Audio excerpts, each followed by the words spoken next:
Good afternoon. It's Saturday. It's charming out. I visited with my extended family, meaning Holly's side of the family, and they're wonderful people. And we met in Arlington at one of the houses that the other generation, the older generation, had. Check it out. And then we had some brunch together, which was sweet. I don't know, 45 cents for a screwdriver or Bloody Mary seems pretty reasonable to me. You'd think we were in the islands or something. So what's on my mind today?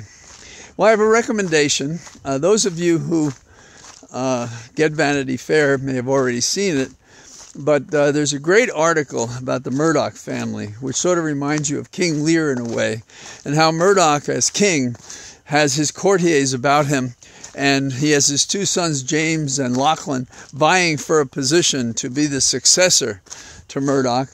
But old Rupert here is kind of coming apart. You know, he's had his recent divorce, and now he's not going forward with the marriage to some charming young lass. And we have to say there's some trouble at Fox, right? And they're thinking of selling off parts of different things. So Lachlan may go back to Australia. James, who's considered the softer, touchy-feely one, is in competition with his other brother. It's a mess, but it's a good read. And so if you get Vanity Fair, you might enjoy looking that up.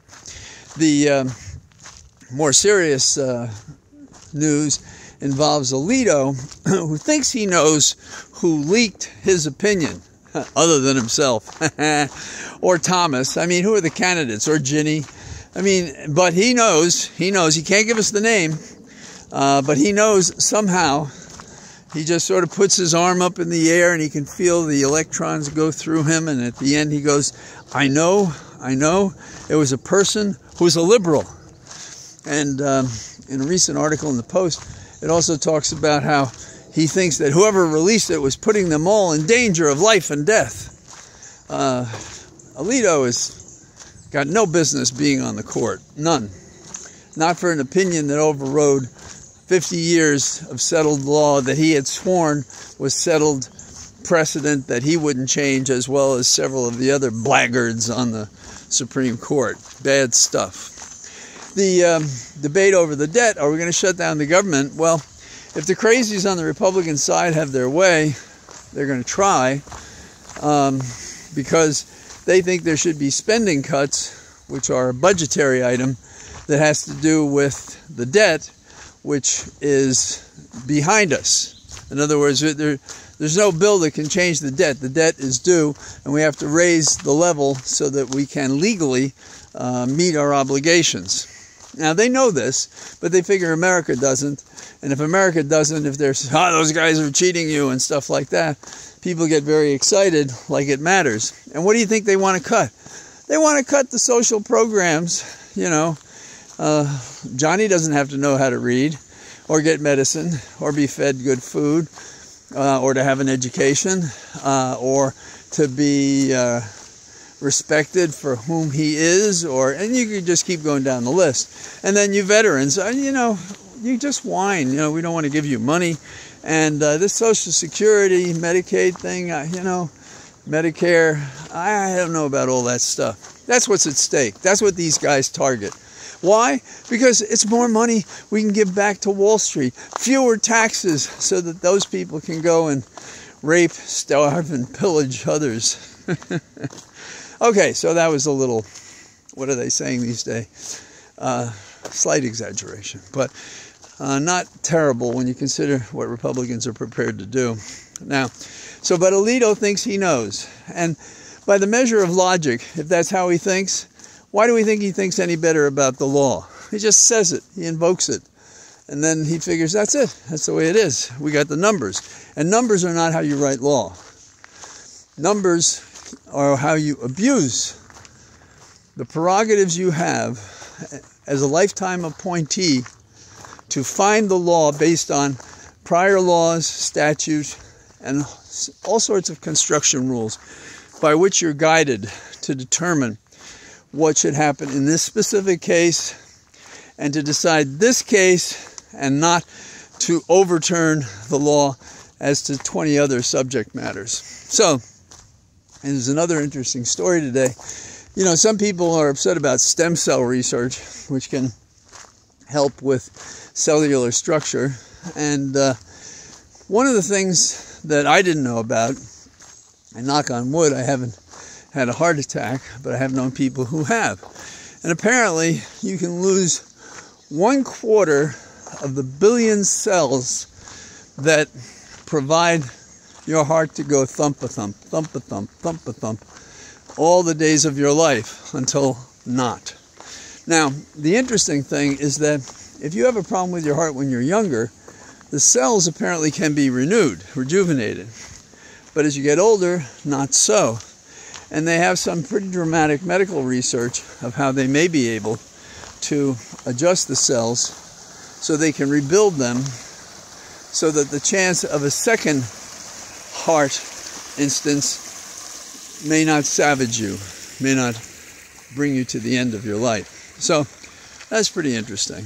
In the sci-fi collection, I'd point out the fact that Old Mississippi River is just overrun because of the melting snows that are gauging the height of the waterway, such that there is and will be flooding. So that's my kind of short take on things today.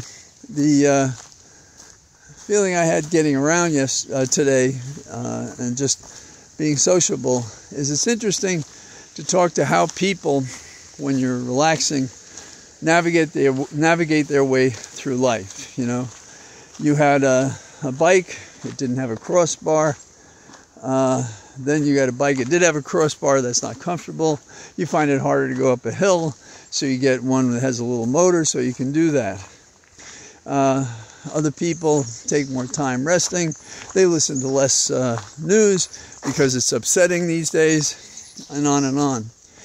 The lesson of all this is we all do what we can. We have our own principal life and have to do what we are obligated to do and want to do.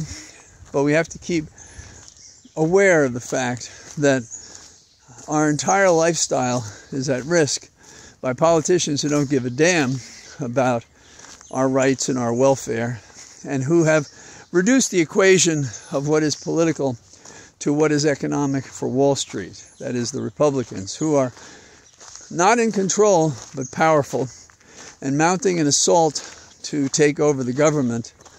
And if we're not there, we're going to be compromised if they succeed. So our job is to tell people at the water cooler or where you exercise or get your coffee or your newspaper is to pay $5 to a local Democratic candidate, because let's face it, there's no Republican candidate you can trust to do anything but what these maniacs and, well, conspiratorial autocrats want to do with our country. In other words, they want to just do what they want to do, like some people that you see. I put up a thing, I guess yesterday, on Twitter about a poor boy who was killed at 14 because he was black, his body disfigured and so forth. And one of these trolls wrote something like, "Yeah, I understand he was on drugs." Well, he wasn't on drugs. He never was near drugs. And then he says, "Well, I assume that was the case because he was compared to George Floyd." You know, these people. So I, of course, blocked him because he's not worth interfering with the happiness and solitude of those of us who know better, who know because of facts and law and evidence and logical thinking. So, do what you can, enjoy yourself, take care of your own, and I'll probably see you tomorrow. Oh, and by the way, there's a great horse race in Virginia tomorrow, the point to point, and the horses go off at 1 o'clock, and some of the most beautiful horse flesh and racing. And then, of course, people wear outfits, which are a big deal. And we haven't gone in years. We've gotten a couple of invitations, so I think we're going to stand on the bar and watch the horses run by. I'll send you a picture from a prior year. You'll get an idea what I mean. All the best. And here I am in my cathedral of trees. Bye-bye.